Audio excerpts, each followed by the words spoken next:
በስመ አብ ወወልድ ወመንፈስ ቅዱስ አሐዱ አምላክ።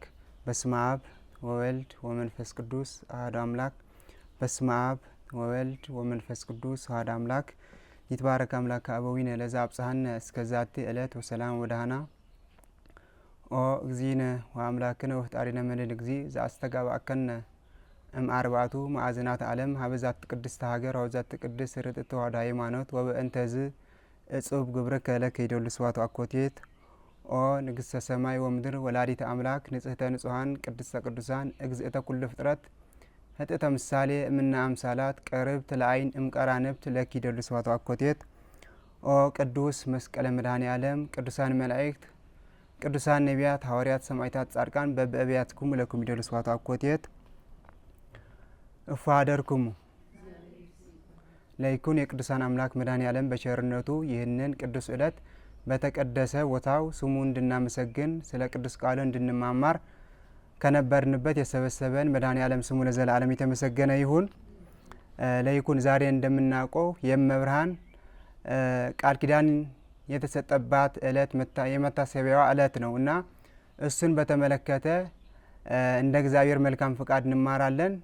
ለአባቶቻችን ለቅዱሳን መድኃኔ ዓለም ያስተማረ ለእኛንም ደግሞ እንዲያስተምረን ቅዱስ ፍቃድ ይሁንልን። መነሻ የምናደርገው ከመጽሐፍ ቅዱስ ግን በትንቢተ ኢሳይያስ ምዕራፍ 38 ቁጥር 17 ያለውን ኃይለ ቃል አንስተን እንማራለን። ቃሉ እንዲህ ይላል፣ እነሆ ታላቅ ምሬት ለደህንነቴ ሆነ፣ አንተም ነፍሴን ከጥፋት ጉድጓድ አዳንሃት፣ ኃጢአቴንም ሁሉ ወደ ኋላዬ ጣልህ የሚል ቃል እንማራለን። ይህንን ቅዱስ ቃል የጻፈው ነቢዩ ቅዱስ ኢሳይያስ ነው። የተናገረው ግን በሰዓቱ ነቢይ ቅዱስ ኢሳይያስ በነበረበት ሰዓት በይሁዳ ነግሶ የነበረውን ከአባቱ ከአካዝ በኋላ ቀጥሎ የነገሰ ንጉሱ ሕዝቅያስ ነው የተናገረው። ይህንን ቃል ለምን ተናገረው የሚለውን እናየዋለን። ነገር ግን ቅድመ ሁኔታው ግን ሕዝቅያስ ማን ነው፣ ሕዝቅያስ ምን ማለት ነው የሚለውን አይተን ወደዛ እንሄዳለን። ሕዝቅያስ ማለት እግዚአብሔር ኃይሌ ነው ትርጉሙ የሕዝቅያስ። ሕዝቅያስ አባቱ ሲያርፍ በአባቱ መንግስት የተሾመ ንጉስ ነው። ታዲያ ንጉሱ ሕዝቅያስ በዘመኑ ከሱ በፊት የነበሩ ልክ በአባቱ በቅዱስ ነቢዩ ዳዊት የነገሰ ከሱ በኋላ ማለት ነው። እንዲሁም ደግሞ እነ ሰሎሞን ሕገ እግዚአብሔር ያጸደቁ ከዛ በኋላ ከነ ዳዊት በኋላ የተነሳ እግዚአብሔርን ያስደሰተ ወደ ቀኝም ወደ ግራም ሳይል ሕገ እግዚአብሔር ያጸና ጣዖታትን ያፈረሰ ንጉስ ነው የነበረ። በእግዚአብሔር ዘንድ እግዚአብሔርን ያስደሰተው ንጉስ ነው የነበረ ሕዝቅያስ። ታዲያ መጽሐፍ ቅዱስ ስለሱ ሲናገር ምን ይላል? ሁለተኛው ነገሥት ምዕራፍ 18 ቁጥር 3 እንዲህ ይላል፣ እርሱም አባቱ ዳዊት እንዳደረገው በእግዚአብሔር ፊት ቅን ነገርን አደረገ ይላል። ይህ ብቻ አይደለም። እነዚህ ህዝበ እግዚአብሔር ከግብፅ የወጡት በግብፅ ጣዖትን ያመልኩ ስለነበር ግብፃውያን ያንኑን አምልኮ ጣዖትን አይተው ይዘውት ወጥተው ነበር። በእርግጥ ከቅዱስ ሙሴ ጋር ያንን ጣዖትን ይዘውት አልወጡም። ቅዱስ ጎርጎርዮስ እንዳለው ያንን በግብፅ ያዩትን አምልኮ ጣዖት በልቦናቸውን ይዘው ስለነበር ያንን አምልኮ ጣዖት በልቦናቸው ይዘውት ወጡ። ከዛ በኋላ ቅዱስ ሙሴ ወደ ተራራ ወደ ሲና ሲወጣ ምንድን ነው ያሉት? አማልክት ስራልን ያሉት ለአሮን አይደል? ስለዚህ በልቦናቸውን የነበረውን ጣዖት በግልጽ በጥጃ ቀረጹት ማለት ነው። ያ ብቻ አይደለም። ይህንን ደግሞ ነቢይ ቅዱስ ሙሴ ቢሰባብሮም ያንን ገና በልቦናቸው ነበር። ከዛ በኋላ ቀጠለ። ያንን ኃጢአት መስራት ስላላቆሙ እባብ ተነስቶ በዘኍልቍ ላይ ምዕራፍ 17 ከዛ ቀጥሎ ላይ ያለው እንደምናገኘው እባብ ተነስቶ ይነድፋቸው ነበር። ከዛ በኋላ የነሐስ እባብ ሰርቶ ይህንን ያየ ይድናል ብሎ ነቢዩ ሙሴ ሰራላቸው። ያንን የነሐስ እባብ ማለት ነው። ከዛ እሱን ያየ ይድን ነበር፣ ከህመሙ ይድን ነበር። ከዛ በኋላ ታዲያ የነሐሱን እባቡን ትቶት ነበር ነቢዩ ሙሴ። ከዛ በኋላ ሰዎቹ እነዚህ ህዝበ እግዚአብሔር የተባሉትን ከግብፅ የወጡትን በታላቅ ክንዱ ከስደት ያወጣቸውን እግዚአብሔር ያንን የሚድንበት የነበረውን የእግዚአብሔርን ታምር ያዩበት የነበረውን የነሐስ እባብ ማምለክ ጀመሩ። ስለዚህ ይህንን ጣዖትን እያመለኩ የነበሩትን ቅዱስ ሕዝቅያስ እስከ ሕዝቅያስ የነበሩትን ሰዎች ያመልኩት ነበር። ይህንን የናስ እባብ ነው የሰበረው ሕዝቅያስ ማለት ነው። ስለዚህ እንደዚህ ያደረገ እግዚአብሔርን አስደሰተ። ከዛ በኋላ ታዲያ እንደዚህ ሕገ እግዚአብሔር እያጸና እግዚአብሔርን እያስደሰተ ሲሄድ በሰዓቱ የነበረ የአሦር ንጉሥ ሰናክሬም የተባለውን ንጉሥ ለእኔ ገብርልኝ፣ ካልገበርክልኝ እኔንም አጠፋለሁ አለ። ንጉሡ ሕዝቅያስ ደግሞ እኔን አልገብርልህም ብሎ እምቢ አለ። ታዲያ ከዛ በኋላ እሱ መጣ፣ ወደ ሰማርያ መጣ። ከነበረበትን ኃያል የነበረ የአሦር ንጉሥ ሰናክሬም መጣ። ከዛ መጣ ብለው መልእክት ደግሞ ላክለት። እየመጣሁ ነው፣ ላጠፋ ነው፣ ከእኔ እጅ ማንም ያድንህ፣ እግዚአብሔር እንደሆነ አያለው፣ እግዚአብሔር አያድንህም እያለ ታበየ በእግዚአብሔር ላይ። ከዛ በኋላ ሕዝቅያስ ወደ ቤተ እግዚአብሔር ቤት ገባና ምርር ብሎ ማቅ ለብሶ ጸለየ፣ አለቀሰ። ከዛ በኋላ በሰዓቱ የነበረ ነቢይ ኢሳያስ ነው የነበረ አይደል? ወደ ነቢይ ኢሳያስ አመለከተ። ለነቢይ ኢሳያስ ሂዳችሁ ንገሩት፣ ልጆች ሊወለዱ ሰዓታቸው ደረሰ፣ ነገር ግን ኃይል አጡ እያለ መልእክት ላከለት። ነቢይ ኢሳያስ ደግሞ ወደ እግዚአብሔር አመለከተ። እግዚአብሔር ደግሞ ምን አለው? ከሰማይ መልእክት አመጣ፣ በምድርም እንደሚወድቅ አደርገዋለሁ አለ። ይህንን ሰናክሬም ይህንን ንጉሥ አሁን ቢታበይም በእኔ ላይ የተናገረውን ሰምቼዋለሁ፣ ስለዚህ ለሕዝቅያስ ንገረው፣ በምድር ላይ እጥለዋለሁ ብለህ ንገረው አለው። ነቢዩ ኢሳያስ ለሕዝቅያስ ነገረው። ከዛ በኋላ በሌሊት ማለት ነው በሁለተኛ ነገሥት ምዕራፍ 19 ያለውን ከቁጥር 35 እንዲህ ይላል። በዚያችም ሌሊት የእግዚአብሔር መልአክ ወጣ፣ ከአሦራውያንም ሰፈር 185,000 ገደለ። ማለዳም በተነሱ ጊዜ እነሆ ሁሉ በድኖች ነበሩ ይላል። ስለዚህ ይሄንን ሰናክሬም በእግዚአብሔር ላይ ማን ነው እግዚአብሔር ብሎ በእግዚአብሔር ላይ ትዕቢት ስለሰራ በእግዚአብሔር ቅዱሳን ላይም ስለናቃቸው ገና እነ ንጉሥ ሕዝቅያስ ከሰፈራቸው ሳይወጡ ገና በሌሊት እንኳን ቅዱስ እግዚአብሔር መልአኩን ልኮ ያንን ሁሉ ሰራዊት ገደለው። ከዛ በኋላ ያንን ሰናክሬም አይቶ ሸሸ። ወደ ነነዌ ሸሸና ሲሸሽ እዛ ላይ ለጣዖቱን ሰገደ። ለጣዖት ነው መምለክ የጣዖት ነው። ለጣዖትን ሲሰግድ 2 ልጆች ነበሩት። ከዛ በኋላ ልጆቹም ለዛ ለንጉሱ በሴፍ ገደሉት። እነሱም ወደ ሌላ ሀገር ሄደው ሸሹ። ስለዚህ ይህንን በእግዚአብሔር ላይ የተገዳደረ ክፉ ንጉስ እነዚህ 185,000 በመልአከ እግዚአብሔር ተቀሰፉ። ራሱን በልጆቹ ተገደለ ማለት ነው። ምን ስላደረገ ነው? በእግዚአብሔር ላይ ስላመፀ። ሕዝቅያስ እኮ ምንም አላደረገም እኮ፣ ሕገ እግዚአብሔር ይከበር ነው ያለው። ከዛ በኋላ እንዲህ ያደረገና ቀጠለ። ሕዝቅያስን ሕገ እግዚአብሔር ማስከበር ቀጠለ። ሲቀጥል ታዲያ ሕዝቅያስ ጋር ከሕዝቅያስ አጠገብ የነበሩ ሰዎች የሚያማክሩት ክፉ ሰዎች ነበሩት። በሰዓቱ ወይም ደግሞ ከዛ ፊት የነበረውን ነቢዩ ኢሳያስ በትንቢተ ኢሳያስ ምዕራፍ 14 ከቁጥር 14 ላይ ያለውን እነሆ ድንግል ትጸንሳለች ወንድ ልጅም ትወልዳለች የሚለውን ትንቢት ያቺ ድንግል የተባለችውን ኢየሩሳሌም ናት። ድንግል ያቺ ድንግል ማንም ሳይደርስባት ወንድ ልጅ እንደወለደች እነሆ ኢየሩሳሌም ማንም አልደረሰባትም፣ እግዚአብሔር ከክፉ ነገር አዳናት። ስለዚህ ያቺ ድንግል የተባለችው ኢየሩሳሌም ናት። በኢየሩሳሌም ልክ ከድንግል ላይ ይወለዳል አይደል ልጅ የተባለው፣ በኢየሩሳሌም የነገስከው ደግሞ አንተ ነህ ብለው ያንን ለድንግል ማርያምና ለመድኃኔ ዓለም የተነገረውን ምሳሌ ወይም ደግሞ የተናገረለትን ነቢይ ቅዱስ ኢሳያስ ሕዝቅያስ አንተ ነህ ብለው ነገሩት እነዚህ ክፎች። ከዛ በኋላ ነቢዩ ሕዝቅያስ ንጉሡ ሕዝቅያስ ታበየ፣ ደስም አለው። ከዛ በኋላ ልቡ ወጋው። ያንን የተነገረውን እኔ አይደለሁም ማለት ሲጠበቅበት አው እኔ ነኝ ብሎ ሲኮፈስ፣ ከዛ በኋላ እግዚአብሔርም ቀጣው፣ ታመመ። ሲታመም ታዲያ ወዲያው ሕዝቅያስ እግዚአብሔር እንጂ ለኢሳያስ ላከው ወደ ሕዝቅያስ። ምን አለ? ከዛ በኋላ ቃሉ ምን ይላል? ትሞታለህ እንጂ በህይወት አትኖሩምና ቤትህን አስተካክል አለው። ልክ ይህንን እንደዛ ስላለ ታመመ። ከዛ ኢሳያስ ነቢይ ኢሳያስ ደግሞ ሄደ ወደ ሕዝቅያስ፣ ትሞታለህ ቤትህን አስተካክል አለው። ከዛ በኋላ ነቢዩ ንጉሡ ሕዝቅያስ በጣም አዘነ።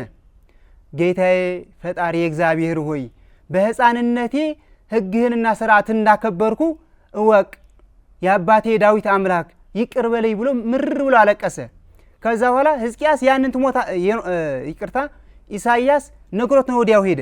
ከቤተ መንግስቱ ገና ሳይወጣ እግዚአብሔር ንስሐውን ተቀበለለትና ልጄ ኢሳይያስ ተመለስ፣ ንገረው ምር ያለው ኢየሩሳሌምም በዚህ በክፉ ንጉስ አትደፈርም፣ አንተም ስለ ልጄ ስለ ባሪያዬ ስለ ዳዊት ብዬ እቺ ከተማ አድናታለሁ፣ አንተም በዘመን ሁሉ 15 ዓመት እጨምርልሃለሁ ብሎ ነገረው። ከዛ በኋላ ሕዝቅያስ ትሞታለህ ነው የተባለው አይደል? ከዛ ትሞታለህ ሲባል 15 ዓመት ተጨመረለት። ከዛ አላመንም። እንዴት ልመን 15 ዓመት መጨመሩ እንዴት ልመን አለው። ከዛ በኋላ እሺ እንደዛ ከሆነ ፀሐይ አለ። አሁን ለምሳሌ ከምስራቅ ስትወጣ ጥላ ወዴት ነው የሚሄደው? ወዴት ነው የሚሄደው ጥላው? ወደዛ ስትሄድ ጥላውን አንጻሯ ነው የሚሄደው። እሷ ወደዛ ስትሄድ ጥላ ደግሞ ወደዚህ ነው የሚሄደው አይደል? ከዛ በኋላ አሁን ጥላውን ይፍጠን ወይ ሲለው እንዲህማ ንቡር ነው የሚደረግ ነው። ፀሐይ ፈጥና ብትገባ ጥላም ወደዛ ነው የሚሄደው። ስለዚህ እንደዛማ መሆን የለበትም። ነገር ግን ፀሐይ ወደ ኋላ ትመለስና ጥላው ወደዛ ይመለሳል አለው። ከዛ በኋላ ልክ እንደዛ ሲለው እሺ ይደረግልሃል። ፀሐይ የሰርክ ሰዓት ከሰዓት በኋላ ነው የነበረው። ፀሐይ ወደ ኋላ ተመለሰች። ፀሐይ ወደ ኋላ ስትመለስ ጥላውም 10 ደረጃ ወደፊት መጣ ማለት ነው። ፀሐይ ስትመለስ ጥላም በዛ ልክ ስለሚመለስ ማለት ነው። ከዛ በኋላ በዛ አመነ። ስለዚህ ዛሬ ምንድነው ያልነው? ቀኑ ኪዳነ ምሕረት ቀኑ ስንት ነው? 15። ሕዝቅያስ ስንት ዓመት ነው የተጨመረለት? 15 ዓመት።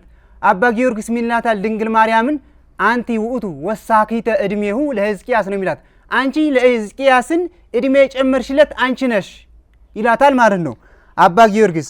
ከዛ በኋላ ታዲያ 15 መዋላ ኪዳነ ምሕረት ዝም ተብሎ ነው እመብርሃን ለንግሥተ ነገሥታት ስትነግራቸው ዝም ብላ ከባዶ ተነስታ ነው እንደዛው የምትላቸው።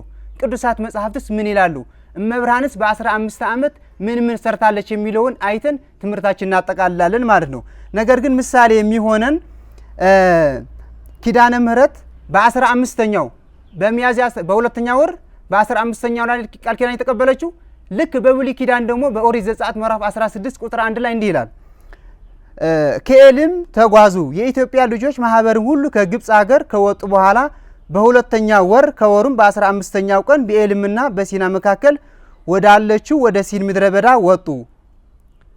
ከየት ነው የሚወጡት? ከግብፅ ነው የሚወጡት። መቼ ነው? በሁለተኛው ወር በ15ኛው ቀን ያዙልኝ። ከዛ በኋላ እነዚህ ሲወጡ ልክ በወጡ በዚች ቀን በ15ኛው ቀን ሁለተኛው ወር አንጎረጎሩ። ሙሴ እኛን እኮ በግብፅ እንሙት፣ እዚህ ከግብጾች ጋር መኖር ይሻለናል ብለን ነበር።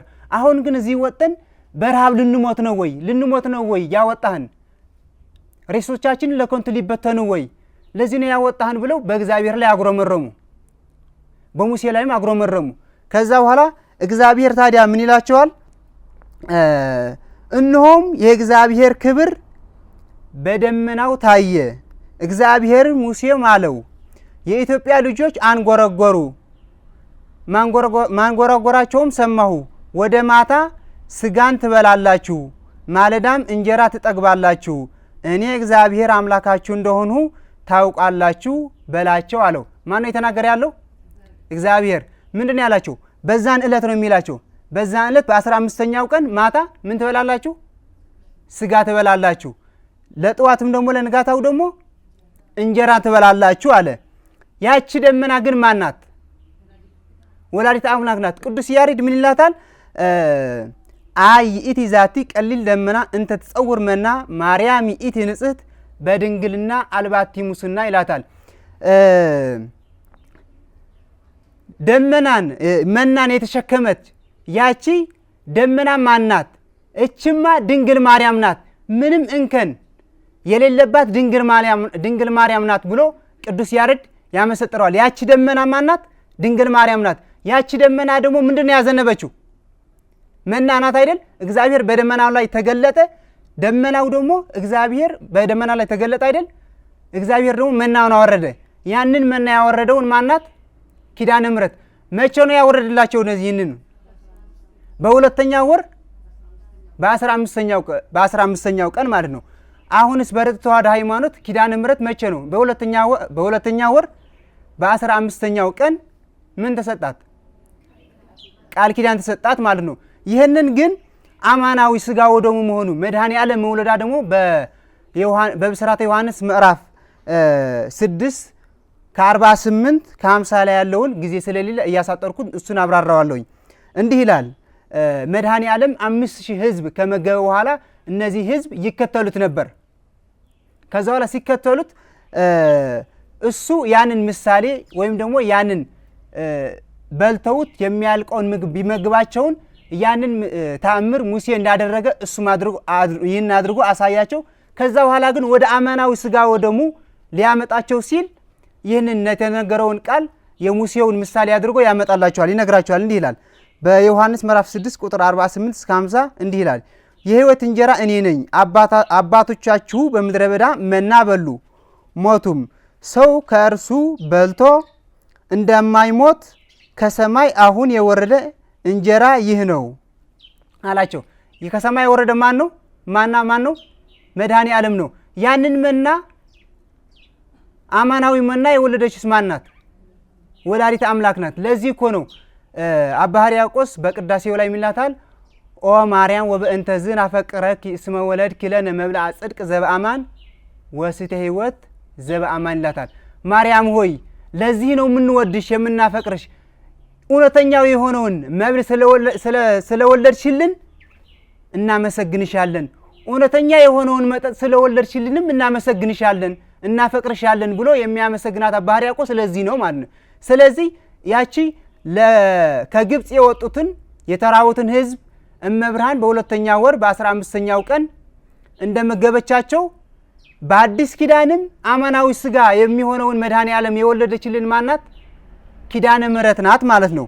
ታዲያ እመብርሃን ይሄ ብቻ አይደለም ያደረገችው። ለሕዝቅያስ ምንድን ነው ያደረገችለት? ትሞታለህ ተብሎ ነበር ሕዝቅያስ። ከዛ በኋላስ ምን አለ?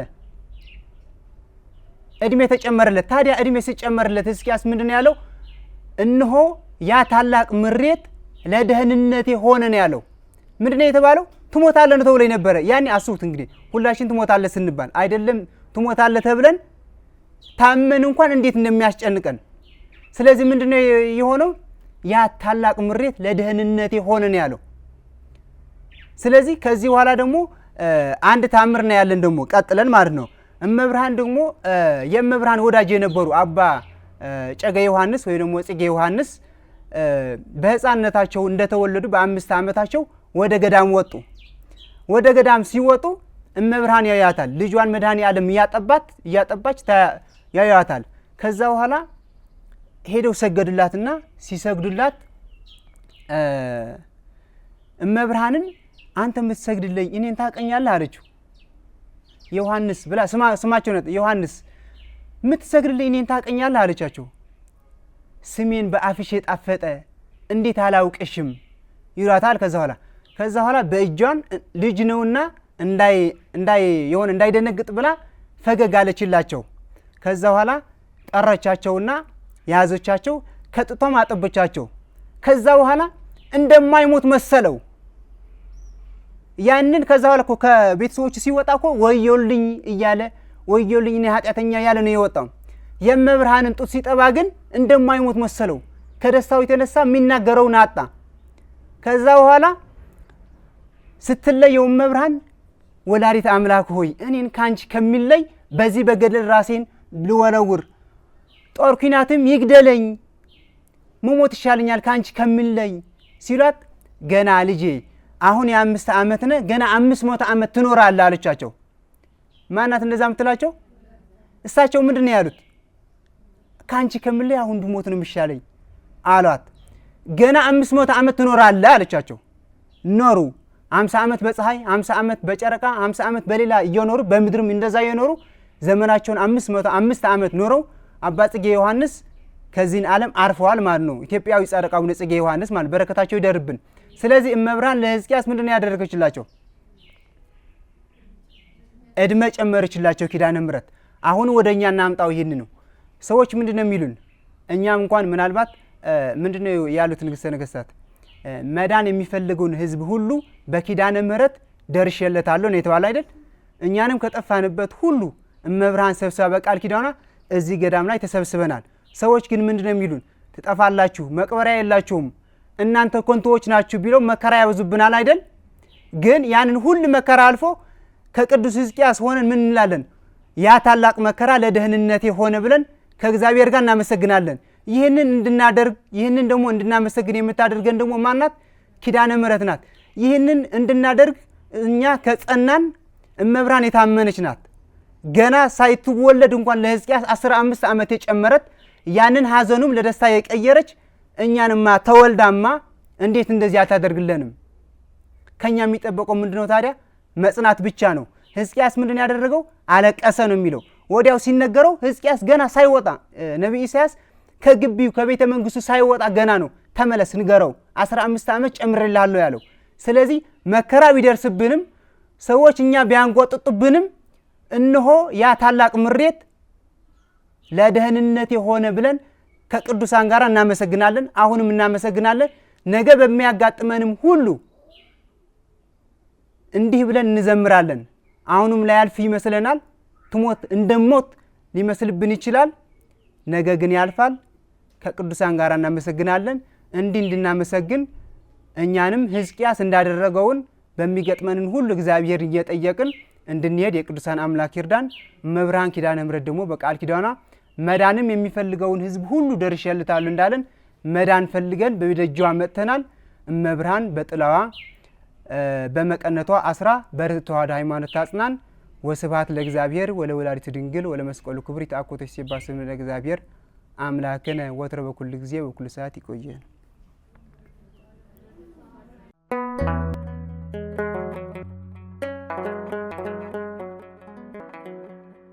ዘኢትዮጵያ